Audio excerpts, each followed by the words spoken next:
Show. On today's show, from Curb Your Enthusiasm, the very funny Cheryl Hines stops by. Plus, 80s icon Rick Springfield is here. And the latest hot topics.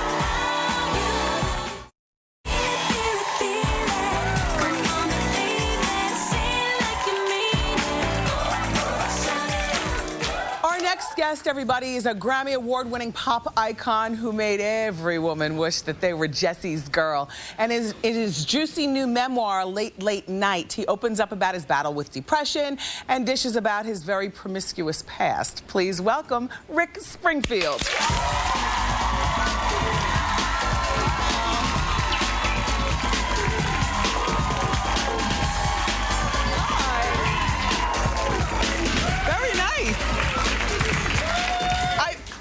You know,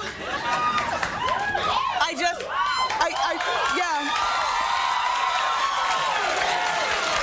feel like you're a deep part of my past. It's so nice to have you here. We watched you on General Hospital playing Dr. Noah Drake, and we all knew the big song Jesse's Girl, and now I just can't. You know, you look like a kid. You look good. How old are you? I am 61. Really? Well, it looks very good. Yeah, exactly, lady. How you doing? And you're Australian. I never detected an accent in you. I read about that in your book. Well, when I have a couple of glasses of beer, it comes right out, mate.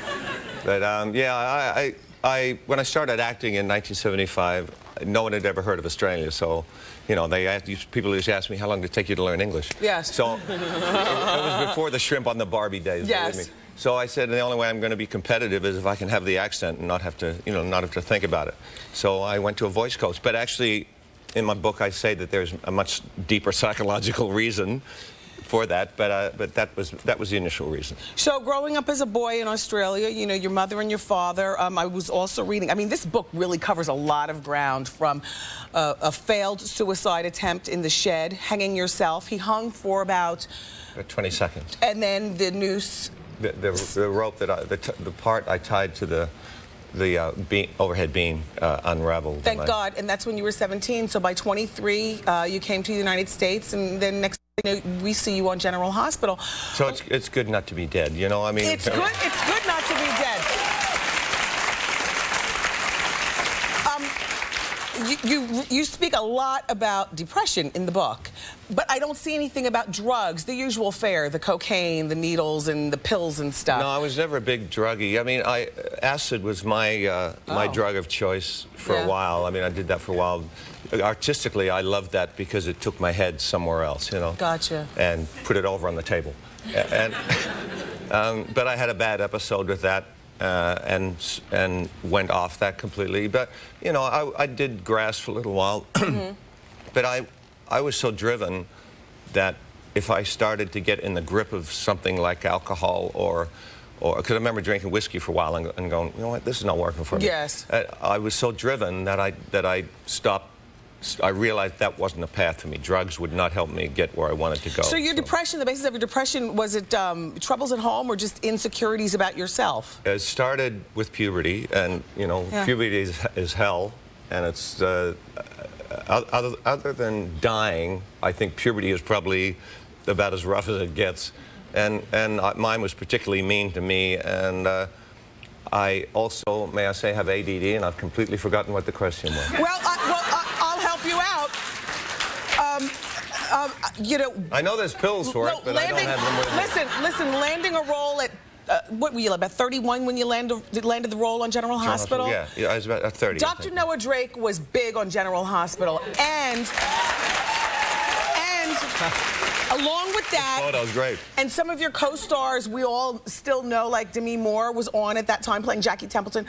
But here's the thing, you were on General Hospital and you had a #1 pop song. So a lot of people would say depression. How could you possibly still? No, of course. I mean, you know, suddenly girls were available. I was finally having the musical success I'd always wanted. Yeah. So the depression disappeared like that. That's why people, you know, do drugs, and it will get you away from it. I mean, the rocket ride certainly lasted the first couple of years of the rocket ride, depression was nowhere around. But then at one point, I have this big house. I'm married to this beautiful woman. In 1984, he married Barbara, and he cheated on her like crazy. The greatest we'll person, talk. the greatest person in the world, the greatest person I've ever known. Yes. And I'll talk about that in a second too, because it's very important to me that everyone gets the right view of her, because she's an amazing woman, and she did not just close her eyes and sweep it under the rug. We hit it head on. But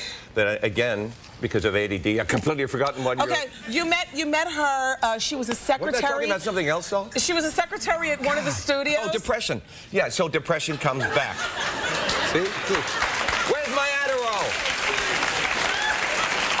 But depression goes in and out, is what you're saying. And in the book, depression never leaves. Never leaves. You have to learn to work with it and make your life successful. You know, with this. How do you feel now? 7 days in a week. How many days are you depressed, do you think? It's usually when I'm alone. I mean, obviously, I'm not here because I'm happy to be here. I'm promoting something that I'm proud of. Yeah. And okay. Now, and you're a lot of fun.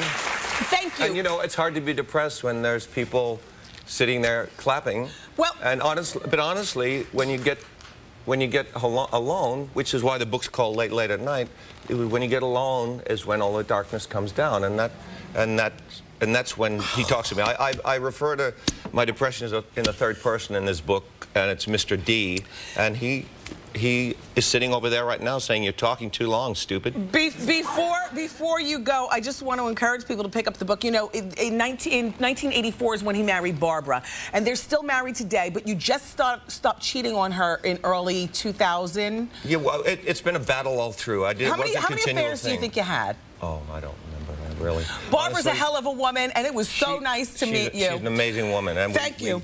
This is Rick Springfield, everybody, and his latest memoir is called Late Night. Log on to wendyshow.com for your chance to win a copy. In the studio audience, you're all going home with your copy. We'll be right back.